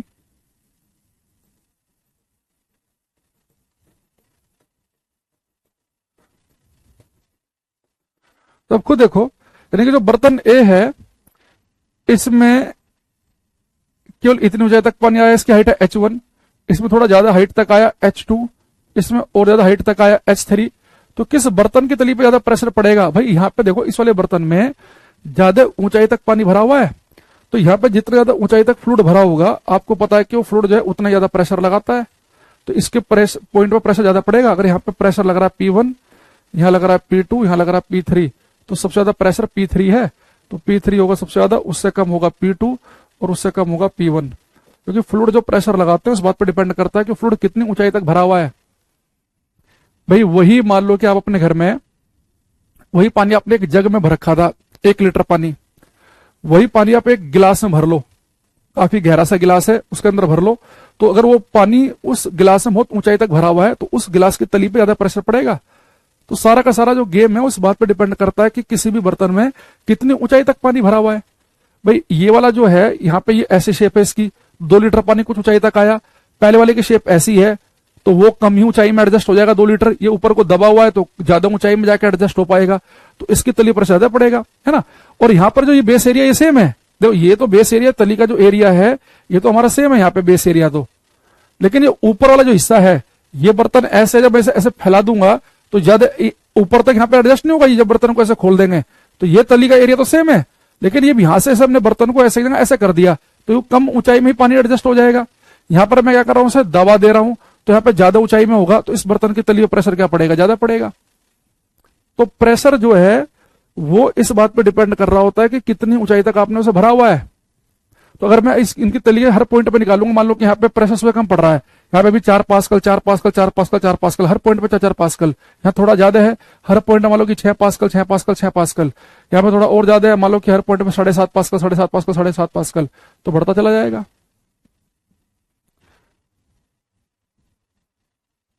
भाई आप सुमित भाई तुम्हें कुछ बता रहे, सुन रहा तुम्हें, जो बता रहे सुनो, उससे पहले ना अपने जो मन में चल रहा है ना उसे मत उतारो, क्या बोल रहे हैं पहले सुनो उसे। बेस एरिया तीनों तली का सेम है, अगर तीनों तली का बेस एरिया सेम तो है, पर एक बर्तन को ऐसे खोल दोगे, एक को ऐसे दबा दोगे, एक को ऐसे रखोगे तो पानी अलग अलग ऊंचाई में नहीं भरेगा उसमें। नहीं, मूर्खतापूर्ण सवाल मत करो, सुनो ध्यान से। तो यहाँ पे सबसे कम हाइट है, यहाँ पे हाइट थोड़ी सी बढ़ गई है और यहाँ पे हाइट और ज्यादा हो गई है, तो सबसे ज्यादा हाइट तक कहाँ पानी भरा हुआ है, इस वाले बर्तन में, तो इसकी तली के हर बिंदु पर प्रेशर ज्यादा पड़ रहा होगा, इसके पे थोड़ा सा कम पड़ रहा होगा, इसके पे सबसे ही कम पड़ रहा होगा। अच्छा, यहाँ पे जो एक बच्चा भी थोड़ी देर पहले पूछ रहा था कि एटमॉस्फेरिक प्रेशर का प्रभाव नहीं पड़ेगा, बिल्कुल पड़ेगा। तो मैं अभी यहाँ पे केवल आपको ये बात कर रहा हूं कि जो मैंने फ्लूइड भरा है, जो मैंने पानी भरा है, वो कितना प्रेशर लगा रहा है। जैसे मान लो मैं अगर आपसे कहूं कि भाई ये मेरे पास ये वाला पॉइंट है, देखो ये पॉइंट बी है, इस पॉइंट बी पे बेटा टोटल प्रेशर कितना होगा, तो मैं क्या कहूंगा प्रेशर कितना होगा, मान लो कि एच हाइट गहराई में है, ये यहां से लेकर यहां तक एच गहराई में है, तो पॉइंट बी पे अगर मुझे बेटा प्रेशर निकालना होगा तो कितना प्रेशर होगा, मान लो कि एच डी जी है ना, लेकिन साथ में यहाँ पे इससे ऊपर एटमॉस्फेयर का भी तो प्रेशर पड़ रहा होगा। अगर इस पॉइंट बी पे ये इतना प्रेशर तो केवल इस फ्लूइड की वजह से है, पर ऊपर जो एटमॉस्फेरिक प्रेशर वायुमंडलीय दाब भी तो लग रहा होगा, तो उसे आप लिख सकते हैं पी नोट से, वो एटमॉस्फेरिक प्रेशर भी है। तो इस पॉइंट बी पे अगर मैं टोटल प्रेशर निकालूं तो एक प्रेशर इस पॉइंट बी पे क्या निकलेगा, ये जो मैंने यहाँ पे पानी भरा है, इस पानी की वजह से प्रेशर, ये पानी एच हाइट तक भरा है, तो अगर एच हाइट तक भरा हो तो एच डी जी, तो एक तो आगे एच डी जी की वजह से, लेकिन इससे ऊपर वातावरण का भी तो प्रेशर है, तो उसे हम पी नोट से लिख देते हैं।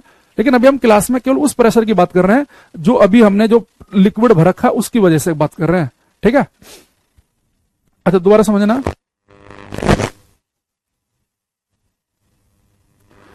अच्छा दूसरी चीज, अभी मैं आपको उसमें 2-4 क्वेश्चन और कराऊंगा, धीरे धीरे आप समझोगे इसे ना। एक जैसे कि सबसे पहले आप ये वाला क्वेश्चन, अगर पिछले वाला आपको कितना समझ में आया वो हमें इससे पता चल जाएगा और बढ़िया से। इस क्वेश्चन को ध्यान से पढ़ना 2 बार और कोशिश करना है कि इसका आंसर गलत ना हो, है ना।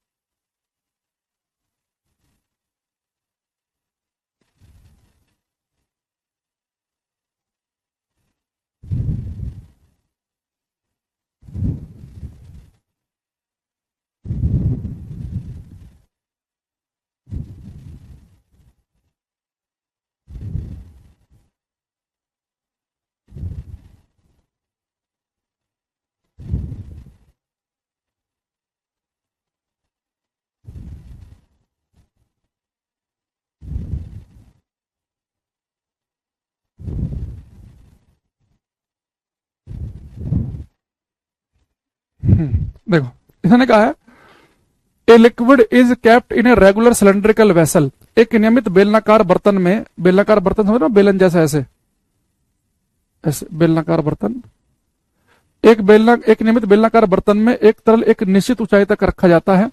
यदि इस बर्तन को किसी अन्य बेलनाकार बर्तन से बदल दिया जाए जिसमें तल के अनुप्रस्थ काट का आधा क्षेत्रफल हो तो तल पर दाब क्या होगा। देखो एक मेरे पास में एक बर्तन था ये, और इसमें एक कह रहा है कि एक ऊंचाई तक एक इसके अंदर क्या भरा हुआ है, एक तरल भरा हुआ है, तो तरल भरा हुआ है यहाँ पे,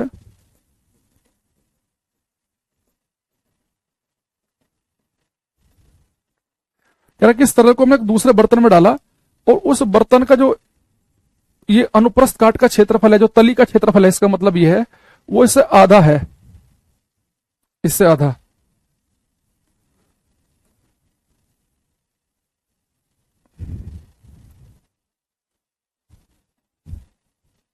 थोड़ा इधर बना लेते हैं।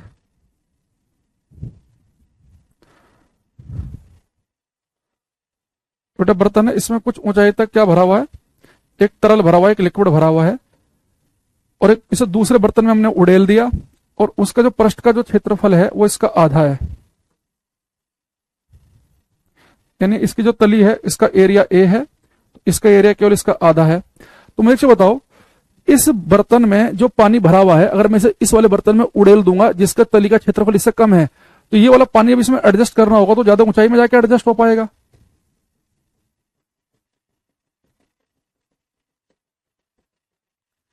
यानी कि यहां पे तो ये तरल इतनी हाइट तक भरा हुआ था, यहाँ पे यही तरल जब इसमें आप भरेंगे, अगर इसका बेटा बेस एरिया अगर हम आधा कर देंगे तो उसे डबल हाइट में जाके एडजस्ट होगा ये।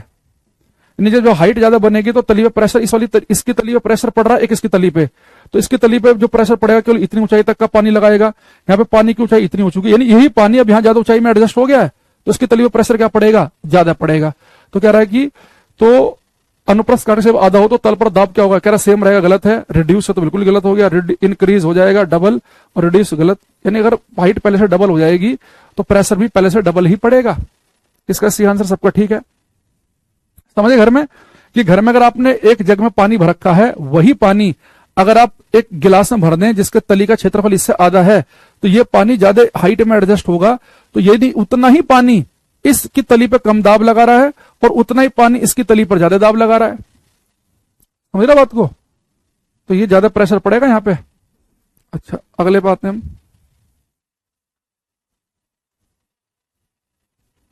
क्वेश्चन नंबर 9 करेंगे। विष्णु, कमलेश, सचिन, राकेश, ऋचा, कुछ आंसर आ रहे हैं, सबके ठीक है। इसने कहा है when an air bubble at the bottom of a lake rises to the top it will, जब झील के तल पर एक हवाई बुलबुला ऊपर की ओर बढ़ता है तो यह होगा। तो आपको बताना है कि एक एयर बबल जो है, एक बुलबुला जो है झील की तली पर बना, जब ये ऊपर की तरफ को उठेगा तो उसका साइज बढ़ेगा, घटेगा, सेम रहेगा या क्या होगा, ये आपको बताना है।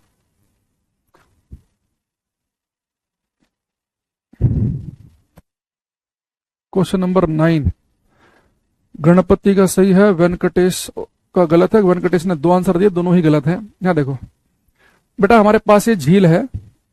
वेंकटेश भाई क्या चक्कर है, सारे क्वेश्चन गलत गलत आंसर दे रहे हो तुम। 2-3 बार मैंने तुम्हारे आंसर देखे, आज के सारे गलत हैं, एक भी ठीक नहीं किया तुमने। जो ठीक क्या होगा हो सकता है मैंने देखा ना हो, तो किस्मत भी खराब है तुम्हारी। यहां देखना, ये तली पे बेटा एक बुलबुला बना, एयर बबल। अब मुझे एक बताओ, जब ये बबल ऊपर की तरफ को उठेगा तो इसका साइज बढ़ना चाहिए। भाई प्रेशर क्या होता है, गहराई में ज्यादा होता है ना। नहीं, जब ये बबल यहां पर था तो चारों तरफ से प्रेशर ज्यादा बन रहा था, ये थोड़ा सा ऊपर को उठेगा ये तो साइज बढ़ जाएगा, और ऊपर उठेगा और बढ़ जाएगा, और ऊपर जाएगा तले में जाएगा तो फूट ही जाएगा। खैर, तो जब ये बबल ऊपर की तरफ को उठेगा तो उसका साइज इंक्रीज करेगा, क्योंकि जो बिल्कुल नीचे गहराई में बबल था तो उस समय चारों तरफ से दबा हुआ था, वो तो ज्यादा प्रेशर में था। थोड़ा सा ऊपर आया, सांस से आई, थोड़ा फूल गया, और ज्यादा सांस आई और फूल गया और फूल गया, तली पाएगा फिर तो ब्लास्ट हो जाएगा, बढ़ता रहेगा, सर साइज इंक्रीज होता रहेगा।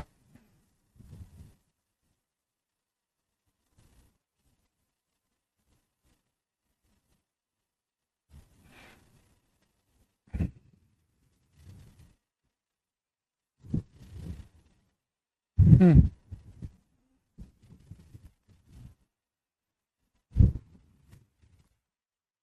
ये ध्यान से करना।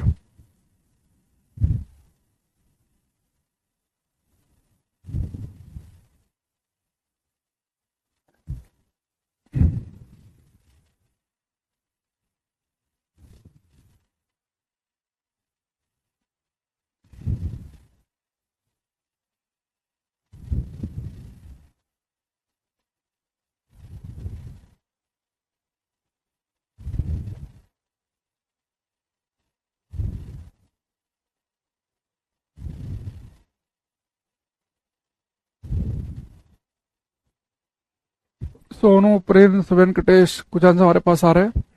इसने लिखा है यदि हम किसी पात्र के तल पर द्रव के दाब की गणना करना चाहते हैं तो वह मात्रा जो है निर्धारित करने के लिए आवश्यक नहीं है। मेरे पास में एक ये बर्तन है, अब मुझे देखना है कि इसके अंदर कोई तरल भरा हुआ है, तो तरल जो है ये जो प्रेशर लगाएगा इसकी तली पर, उसके लिए क्या चीज की इंपोर्टेंस नहीं है। एक लिखा height of the liquid column. भाई आपको पता है कि कोई लिक्विड जो प्रेशर लगाता है उस प्रेशर का फॉर्मूला होता है HDG, तो उसमें ये चीज इंपोर्टेंट रहती है कि कितनी हाइट तक ये लिक्विड भरा हुआ है, तो इंपोर्टेंट है, ये तो मेरा आंसर नहीं हो सकता। डेंसिटी भी इंपोर्टेंट है, भाई आपने इतनी ऊंचाई तक पानी भरा हुआ है कि शहद भरा हुआ है कि आपने मरकरी भरा हुआ है, ये भी इंपोर्टेंट है। जी की वैल्यू भी इंपॉर्टेंट है, लेकिन इस फॉर्मूले कहीं पे एरिया लिखा है सरफेस का नहीं। लिक्विड में प्रेशर लगाएगा ना, आप देखो खुद समझना, इसे कंफ्यूज मत होना एरिया देखकर। अब मैं एक चीज बताओ, एक मेरे पास बर्तन ये है, एक ये है, ध्यान समझना, इससे आपको थोड़ा क्लियरिटी आएगी, जैसे डाउट चल रहा होगा। बेटा इस बड़े वाले बर्तन में मैंने यहां पे पानी भरा है,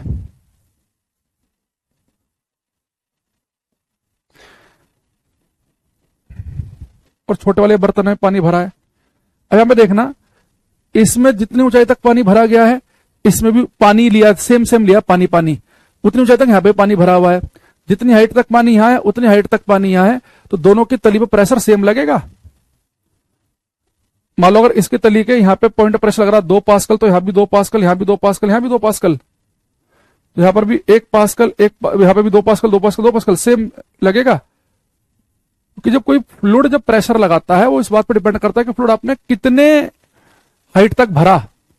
वो बात अलग है कि मान लो अगर मैं क्या करता, एक बर्तन में ये वाला ले लेता और एक ही ले लेता, अगर मैं दोनों में लिक्विड सेम डालूं, लिक्विड सेम डालूं, हम जब फोर्स पड़ रहे, प्रेशर पड़ रहे थे ना, फोर्स अपॉन एरिया, तो मैं कह रहा था कि दोनों जगह सेम फोर्स लगाएं तो जहां पर एरिया कम होगा वहां प्रेशर ज्यादा पड़ेगा। अगर मैं दोनों में लिक्विड सेम डालूं, यानी एक लीटर इसमें डालूं, 1 लीटर इसमें, तो इसमें हो सकता है कि 1 लीटर केवल इतने तक ही आए और इसमें 1 लीटर इतने तक आए।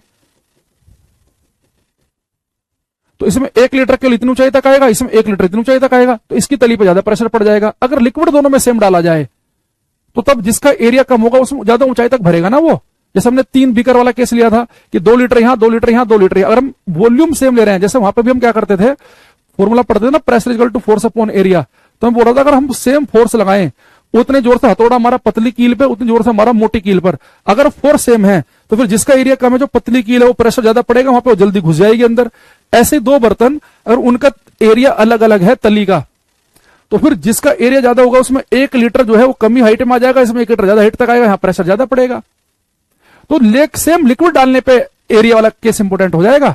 लेकिन अगर मैं केवल ये चेक करना है कि मैंने एक बर्तन में पानी भर लिया तो इसकी तली पर कितना प्रेशर लगेगा, तो मैं फिर ये देखूंगा कि इस बर्तन में कितनी ऊंचाई तक पानी भरा हुआ है, उस पानी की डेंसिटी क्या है, और ये आप धरती पे हैं तो ये चांद पे हैं, ग्रेविटी की वैल्यू क्या है, वो इंपॉर्टेंट है। बहुत सारे बच्चे इसमें कंफ्यूज हो जाते हैं एरिया को देखकर, क्योंकि उन्हें ये वाला फॉर्मूला ध्यान रहता है और वो सोचते हैं कि जहां पर एरिया कम होगा वहां प्रेशर ज्यादा पड़ेगा। हाँ, एरिया जहां पे कम वहां प्रेशर ज्यादा पड़ेगा। अगर दोनों ही बर्तन में बराबर बराबर वॉल्यूम का पानी डालें, 5 लीटर पानी यहां डालेंगे, जिसका एरिया ज्यादा है तो कम हाइट में आ जाएगा 5 लीटर पानी, यहाँ 5 लीटर ज्यादा हाइट में आएगा तो यहाँ प्रेशर ज्यादा पड़ेगा। नहीं कि अल्टीमेटली क्या इंपॉर्टेंट है, हाइट इंपॉर्टेंट है कि कितनी ऊंचाई तक पानी एडजस्ट हो पा रहा है। तो उसने वो देखा कि जब हम किसी पात्र के तल पर एक द्रव के दाब की गणना करते हैं तो मात्रा जो इसे निर्धारित करने के लिए आवश्यक है, तो मैंने एक पात्र में जब मैंने तरल भर लिया तो मुझे देखना पड़ेगा कि तरल कितनी हाइट पे जाकर एडजस्ट हो रहा है। थोड़ा 1 लीटर डालूंगा तो कम हाइट में आएगा, 5 लीटर डालूंगा तो ज्यादा हाइट तक आएगा, तो उसकी हाइट कितनी है ना, लिक्विड की। दूसरा उसकी डेंसिटी कितनी है और जी की वैल्यू कितनी है, ये इंपॉर्टेंट है। अब वही अगर एक काम कर दूं मैं, जैसे ये मैंने एक छोटा सा लिया, ये इसमें मैंने केवल यहां तक ही पानी डाला, इतना ही पानी भरा, और एक इतना बड़ा बर्तन है इसमें मैंने पानी यहां तक भर दिया। अब ये थोड़े ना है कि जिसका एरिया कम है तो यहाँ प्रेशर ज्यादा पड़ जाएगा, भाई यहाँ पे कम हाइट तक ही पानी भरा हुआ है तो कम प्रेशर लगाएगा, यहाँ पे ज्यादा हाइट तक पानी भरा है यहाँ पे ज्यादा प्रेशर पड़ जाएगा। अल्टीमेटली हमें पानी देखना है कि किसमें ज्यादा ऊंचाई तक पानी भरा हुआ है, जिस बर्तन में, तो जिस बर्तन में ज्यादा ऊंचाई तक पानी भरा होगा उसकी तली पर प्रेशर ज्यादा पड़ेगा। हाँ, अगर वो मेरे से कह दे कि उतना ही पानी छोटे एरिया वाली में डाला, उतना ही पानी बड़े एरिया वाली में, फिर हमें ऑटोमेटिकली पता है कि उतना ही पानी जो छोटा एरिया वाली बर्तन होगा उसमें ज्यादा ऊंचाई तक भरेगा, तो ऊंचाई तो इंपॉर्टेंट होती है, तो प्रेशर ज्यादा पड़ जाएगा। ये बात नहीं आई समझ में? भाई मैंने कहा कि आप यहां देखो, इस बर्तन की तली का एरिया कम है, इस बर्तन की तली का एरिया बहुत ज्यादा है, लेकिन प्रेशर यहां ज्यादा होगा, क्योंकि यहाँ पे मैंने पानी भर दिया मान लो 20 लीटर, तो बहुत ऊंचाई तक पानी भरा है। यहाँ भरा मैंने केवल आधा ही लीटर, तो कम ऊंचाई तक में आया, तो यहाँ पे प्रेशर कम डाल रहा है, यहाँ पे प्रेशर ज्यादा पड़ रहा है, जबकि यहाँ तो एरिया ज्यादा है। तो एरिया कम प्रेशर ज्यादा, वो पिक्चर चीज तभी आएगी जब इक्वल पानी दोनों में डालोगे, है ना। तो जब आप दोनों में बराबर पानी डाल के कंपेयर करोगे फिर आपको दिख जाएगा कि बराबर पानी डालेंगे तो इस वाले में तो 1 लीटर यहां तक एडजस्ट हो रहा है, यहाँ पे इसमें 1 लीटर यहां तक हो रहा है। तो फाइनली आपको देखना क्या पड़ रहा है, आपको फाइनली हाइट तो देखनी पड़ रही है। नहीं आया अभी भी? आई होप कि अब तो आ गया होगा, है ना। तो कुल मिला के जब हम किसी लिक्विड की बात करते हैं तो हमें यही देखना होता है कि कितने तक वो पानी उसके अंदर कितनी हाइट तक जाके एडजस्ट हो रहा है। क्वेश्चन नंबर 18 करो। विक्की, सुस्मिता, महिंद्रा, ये जो बच्चा था सुमित, इससे आया कि नहीं आया, जो पहले उस समय बार बार लिख रहा था एरिया तली का, एरिया एरिया तली का।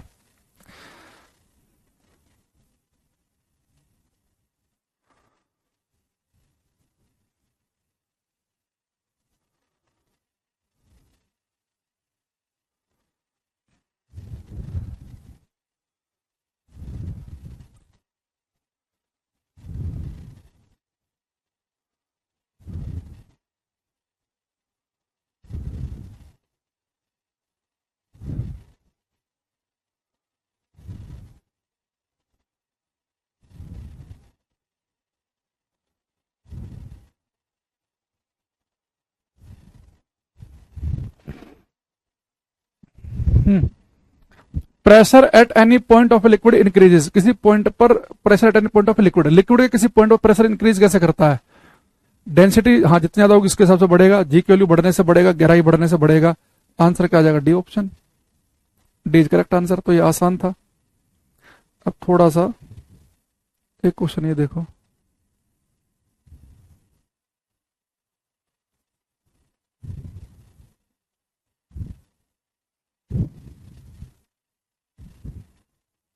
Question number 7। राकेश, ऋचा, निक्कू, नवनीत, सचिन, सुमित, धीरज, गजाला, करो ये।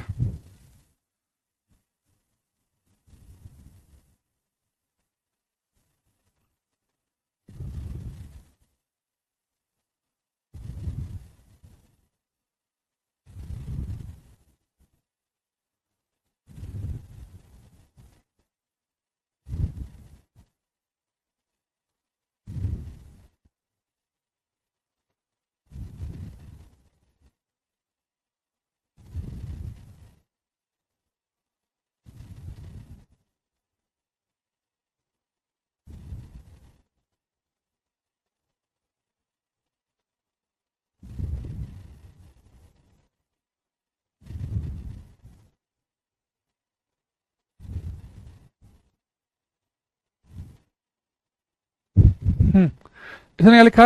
The wall of A dam, एक बांध की दीवार को ऊपर की तुलना में नीचे की तरफ मोटा बनाया जाता है क्योंकि दीवार पर पानी द्वारा दबाव डाला जाता है। देखो, अगर आप उसी डैम को देखेंगे ना, डैम जो होते हैं वो कुछ ऐसे बनाए जाते हैं, यहाँ पे हम पानी इकट्ठा करते हैं कि जो नीचे दीवारें होती है ना बहुत ही चौड़ी होती है, वो यहाँ पे जो दीवारें बनेंगी वो काफी चौड़ी होती है नीचे की तरफ, तो ऐसे नीचे जाते रहते हैं, इनकी चौड़ाई बढ़ती रहती है।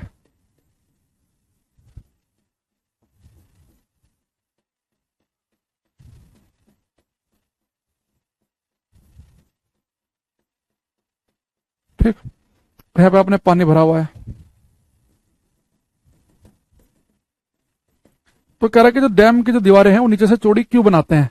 भाई आपको पता है कि जैसे जैसे आप गहराई में जाओगे तो गहराई बढ़ने से प्रेशर की वैल्यू बढ़ती है। भाई एक पॉइंट यहाँ पर है और एक पॉइंट यहाँ पर है, तो ये जो ज्यादा गहराई में है इसके ज्यादा ऊपर तक पानी भरा हुआ है तो प्रेशर ज्यादा पड़ेगा, यानी कि जो नीचे वाला जो हिस्सा होता है यहाँ पे प्रेशर ज्यादा होता है, तो ज्यादा प्रेशर मार रहे होते हैं दीवारों पे, तो अपने दाब से दीवारों को तोड़ सकते हैं, तो इसलिए नीचे वाली दीवारें ज्यादा मोटी बनाई जाती हैं। क्योंकि हमें पता है, इसने लिखा कि क्योंकि दीवार पर पानी द्वारा दीवार दीवार पर पानी द्वारा दाब डाला जाता है, दीवार की मोटाई पर निर्भर करता है, इन दीवार की ऊंचाई के साथ बढ़ता है, दीवार की गहराई, बेटा गहराई के साथ प्रेशर बढ़ता है, गहराई के साथ, यानी कि नीचे की तरफ आने पर। ऊंचाई का मतलब होता है ऊपर जाना, ऊपर जाने पर तो प्रेशर घटता है, गहराई के साथ प्रेशर बढ़ता है, तो सी इसका आंसर सही है, सी ठीक है। जैसे आप यहाँ पे फ्री सरफेस से आप स्टार्ट कर रहे हैं, अंदर घुसते जा रहे हैं, घुसते जा रहे हैं, घुसते जा रहे हैं, घुसते जा रहे हैं, तो प्रेशर की वैल्यू गहराई के साथ बढ़ रही है, तो ज्यादा गहराई वाला जो पॉइंट होगा वो ज्यादा प्रेशर डाल रहा होगा, दीवारों पर टक्कर मार रहा होगा, तो उससे बचने के लिए हम नीचे से मोटी बना देंगे दीवारों को।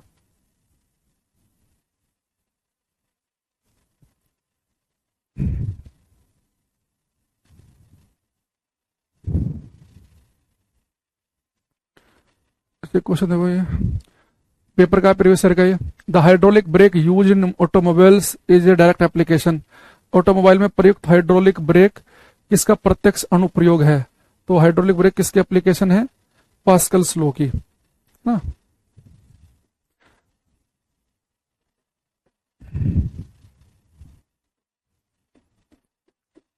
इसका आंसर है हमारे पास सी ऑप्शन।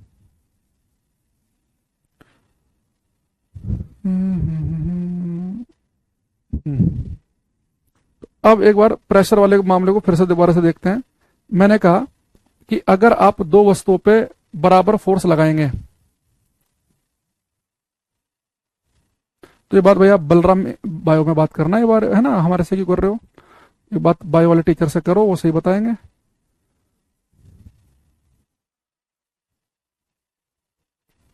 ना, देखो, तो मैंने आपसे क्या बोला कि अगर आप फोर्स बराबर लगा रहे हैं, उतने तेज हथौड़ा मारा आपने पतली कील पर, उतने तेज मारा मोटी कील पर, तो जब फोर्स सेम होगा तो एरिया कम तो प्रेशर क्या पड़ेगा, ज्यादा, एरिया कम प्रेशर ज्यादा। एक मैंने क्या बोला, अगर हम लिक्विड की बात करें, उतना लिक्विड डाला मैंने कम एरिया वाले बर्तन में, उतना लिक्विड डाला मैंने ज्यादा एरिया वाले बर्तन में, तो कम एरिया वाले बर्तन में वो लिक्विड ऊपर तक भर जाएगा, यानी कि ज्यादा प्रेशर लगा रहा होगा। तो लिक्विड के लिए इंपॉर्टेंट होता है कि प्रेशर के लिए कि लिक्विड कितनी ऊंचाई तक भरा है, उसकी डेंसिटी क्या है और जी की वैल्यू क्या है। फिर हमने क्या पढ़ा अभी हमने क्लास में कि अगर हम किसी एक बर्तन में पानी था उसे दूसरे बर्तन में रिप्लेस कर रहे हैं, पर उस बर्तन का एरिया कम है तो पानी ज्यादा हाइट तक भर जाएगा, तो इनके प्रेशर ज्यादा डलेगा। फिर हमने एक बार क्या किया कि बेस एरिया सेम ही ले लिया, पर ऊपर से उनकी शेप अलग अलग रखी, एक जगह खोल दिया, एक जगह दबा दिया, एक जगह सेम रखा। तो हमने देखा कि जिस बर्तन में ऊंचाई तक पानी ज्यादा भर जाएगा वहां प्रेशर क्या पड़ेगा, ज्यादा पड़ेगा, है ना। तो इस तरह की हमने कुछ छोटी छोटी सी बातें देखी। अगर बहुत ही शार्पनेस है चाकू की तो शार्पनेस बढ़ने से प्रेशर बढ़ता है, लेकिन ब्लंटनेस बढ़ने से, कुंदता बढ़ने से, मोटाई बढ़ने से चाकू की, तो फिर प्रेशर की वैल्यू कम होती है। ठीक है, तो इस तरह की हमने कुछ बातें की हैं।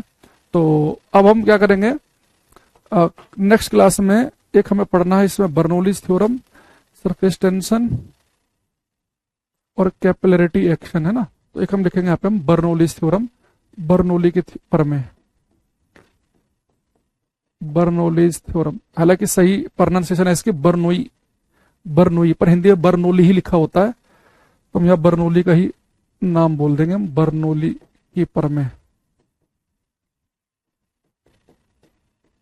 अच्छा, बर्नौली की प्रमेय हमें क्या बताती है, क्या क्या चीजें हैं, वो तो अभी हो नहीं पाएंगी, तो मैं इसलिए आपको पहले लिखवा देता हूं कि बर्नौलीज थ्योरम से हम किन किन चीजों को एक्सप्लेन कर सकते हैं। बर्नौली की प्रमेय हमारा आंसर कब कब बनेगी, देखो, जैसे एक क्वेश्चन आता है पेपर में कि जब आंधी तूफान चलते हैं ना, तो आपने देखा हो कि मकानों की छतें उड़ जाती हैं, टीन की छत हो, किसी की छप्पर हो जो गाय भैंस का होता है, टीन की छतें उड़ जाती हैं। तो तूफानों में मकान की छतें उड़ जाती हैं, blowing off roofs in storm, तूफानों मकान की छतों का उड़ जाना, ये हम किस थ्योरम से एक्सप्लेन कर सकते हैं, बर्नौली की थ्योरम से। ये जो एरोप्लेन रनवे में भागता है और एरोप्लेन जो हवा में उठता है, एरोप्लेन की जो लिफ्टिंग है, एरोप्लेन जो इजिली जमीन को छोड़ के उठ जाता है, वो हम किसे एक्सप्लेन कर सकते हैं, बर्नौली की प्रमेय से। ऐसे जो बॉल स्विंग करती है, इन स्विंग हो रही है कि आउट स्विंग हो रही है, उसे हम एक्सप्लेन कर सकते हैं बर्नौली की प्रमेय से, है ना। तो मकानों का उड़ जाना हो, छतों का, या मैंने कहा आपसे कि एरोप्लेन का उठना हो, या इसके अलावा अगर आप बहुत ही प्लेटफॉर्म पर बहुत ही चिपक के खड़े हैं और कोई बहुत ही फास्ट ट्रेन आपके आगे से गुजर जाए, बहुत ही स्पीड से, अगर आप बहुत ही गैप ना हो ना ट्रेन का आपके पास में, तो चलती हुई ट्रेन में आपका सर लग सकता है। तो बहुत ही फास्ट मूविंग ट्रेन अपनी तरफ को जो खींच लेती है, उसे भी एक्सप्लेन कर सकते हैं बर्नौली की थ्योरम से। तो पहले हम ये एग्जांपल लिख लेते हैं, तो कल की क्लास में आके बर्नौली की थ्योरम क्या है और कैसे हम एक्सप्लेन कर सकते हैं वो हम समझेंगे। तो हम लिखेंगे बर्नौली की प्रमेय जो है, इससे हम एक्सप्लेन कर सकते हैं, एक तो लिफ्टिंग ऑफ एरोप्लेन, एरोप्लेन का उठना, लिफ्टिंग ऑफ एरोप्लेन, एक लिखेंगे blowing off roofs in storm, तूफानों में मकान की छतों का उड़ जाना, तूफान में मकान की छतों का उड़ जाना, लिख लोगे ना भाई हिंदी वाले, इतना हिंदी तो लिख लोगे मेरे हिसाब से, blowing off roofs in storm, तूफानों में मकान की छतों का उड़ जाना, attraction of fast moving train, तेज चलते हुई ट्रेन का अपनी तरफ को खींचना, attraction of fast moving train, तेज चलते हुई ट्रेन का अपनी तरफ को खींचना, attraction of fast moving train, तेज चलते हुई ट्रेन का अपनी तरफ को खींचना। एक लिखेंगे स्विंग ऑफ बॉल, बॉल का स्विंग करना, बॉल का स्विंग करना हो, फास्ट चलते हुई ट्रेन का अपनी तरफ को खींच लेना हो, तूफानों में मकान की छतों का उड़ जाना हो, एरोप्लेन का उठना हो, इन सबको हम बर्नौली की प्रमेय से हम समझ सकते हैं। ठीक है, तो ये सब हमारे क्या है,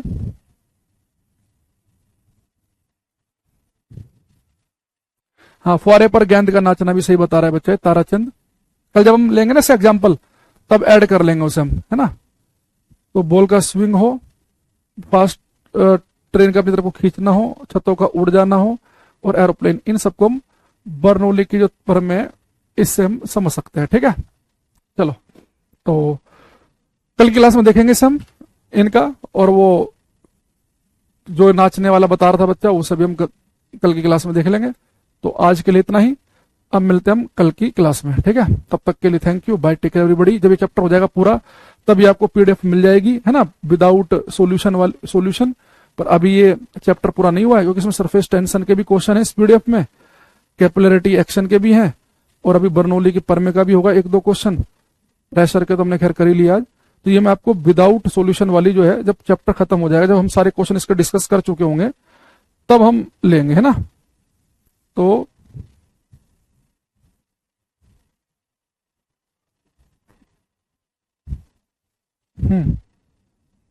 और जो बच्चों ने लेट ज्वाइन किया है भाई, वो एक बार ना पहले शुरू से क्लास देखो, या फिर बिल्कुल नए चैप्टर में आना, जिसके इसके बाद जैसे हम ऑप्टेक्स से स्टार्ट करेंगे तो तब आना। तब तक आप पीछे की क्लासेस पूरी कर लो। आप क्या करते हो कि जैसे आप बैच लेट ले रहे हो, फिर आप चलती हुई क्लास में लाइव क्लास में आ जाते हो, फिर आप कोशिश करते हो कि हमें समझ में आना चाहिए, है ना, वो संभव नहीं है। तो थोड़ा सा आप इस बात को थोड़ा दिमाग लगाओ, है ना। पढ़े लिखे हो, ऐसा तो नहीं कि 5वीं क्लास के बच्चे हो कि बिल्कुल ही अनपढ़ हो, कि जब आप बैच भले आपने आज लिया पर पीछे की क्लासें पढ़ कर आओगे तभी आप आगे सीख पाओगे, है ना। चलो बाय।